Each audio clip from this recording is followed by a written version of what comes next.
Hi guys and welcome back. So today I'm going to be showing you how to make this banana peanut butter cake. Let's begin. To get started on the recipe you'll want to make the cake, so grab your mixing bowl and place in your butter and sugar and beat the two together until they are lighter and fluffier in colour and consistency. For me this was around 5 to 7 minutes, but it may take more or less time depending on where you are in the world.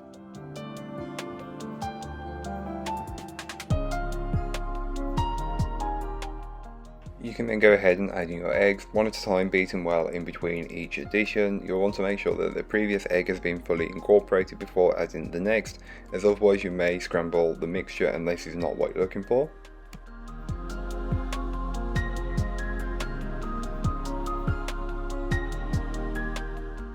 I forgot to add the vanilla along with the eggs, so I add in my vanilla and just mix this in until it's fully incorporated.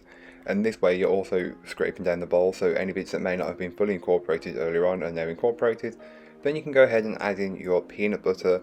I'm using Crunchy and I'm using the Pip and Nut brand, but feel free to use whichever you like. And then add in your bananas as well.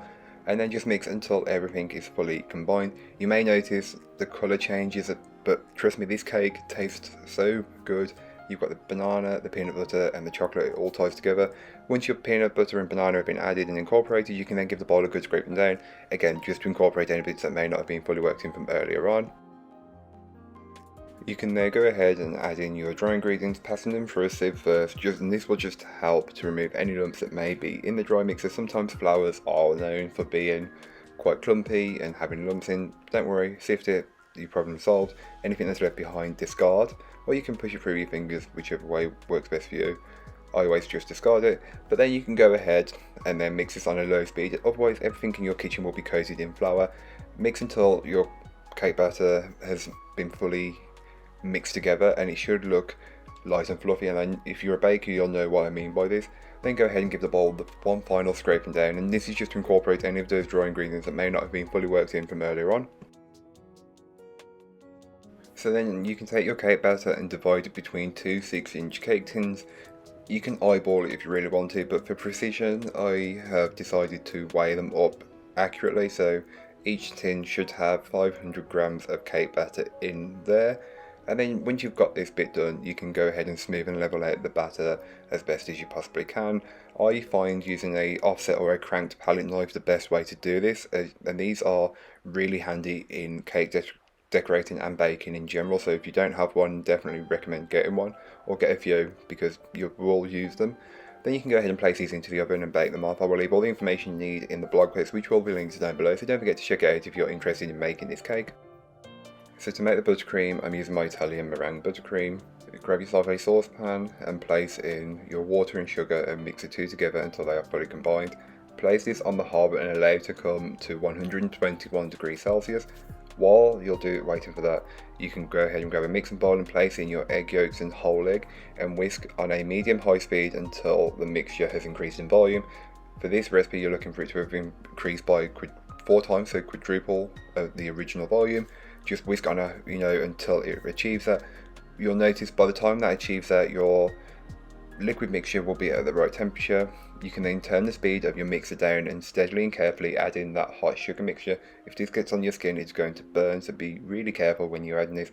Do not have the speed too high, as otherwise you may end up in A&E.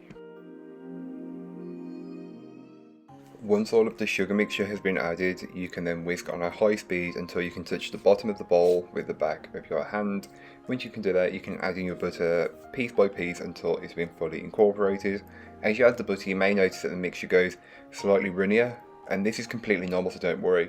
If it goes too liquid, place in the fridge once you've added all the butter, but I found adding all the butter, it'll thicken up and becomes the perfect consistency. You can then go ahead and add in the melted chocolate, followed with the cocoa powder and the peanut butter. I forgot to record the peanut butter and cocoa powder being added, so here is the main part of the buttercream with the chocolate being added.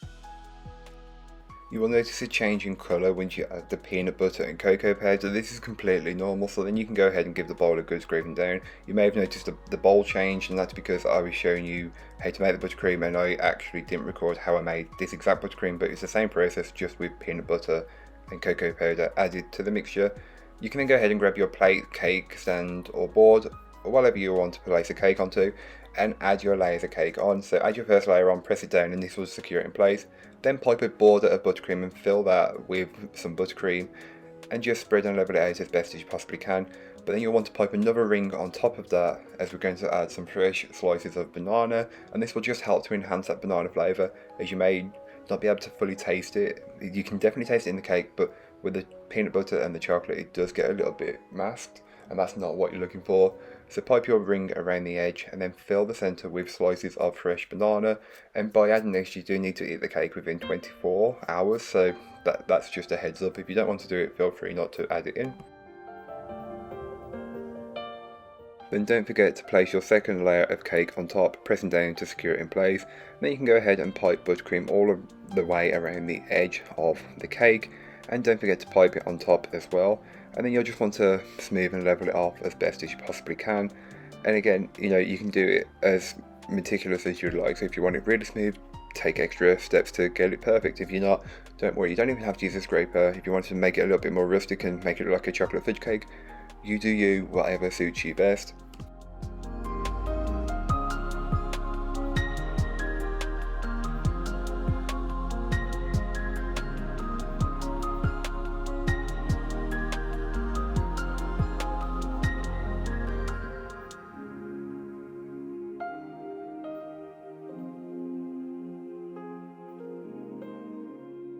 And so to add something a little bit different, I take some chocolate chips and just make a border at the bottom of the cake with them.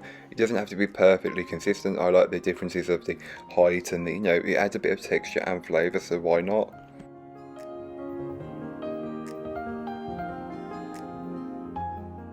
You can then pipe your rosettes on top of the cake. Feel free to pipe as many or as few as you'd like. I went with 8 on this cake as it's very rich and decadent, so a smaller slice won't go amiss. But you could even halve the portions and still have a decadent enough slice. So again, it's completely up to you how many rosettes you put on. On top of each rosette, I placed a mini Reese's Pieces cup.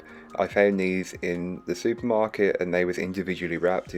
They're not the tiny ones, but they're the ones up from there, but not the standard size ones. The standard ones would not look right on this cake. Then in between each rosette, I placed a dried banana chip, and this is just to let you know that the cake has got banana in and enhances that banana flavour and adds some texture, so it's a bit of an all-rounder. So thank you so much for watching. I hope you enjoyed. If you did, don't forget to like, comment and subscribe for more from me, and I'll be back again soon with another recipe, so join me then. In the meanwhile, don't forget to check out the description. There'll be a link to this recipe, a link to my blog and links to all my social medias. But that's all for today. I hope you enjoyed. Bye guys.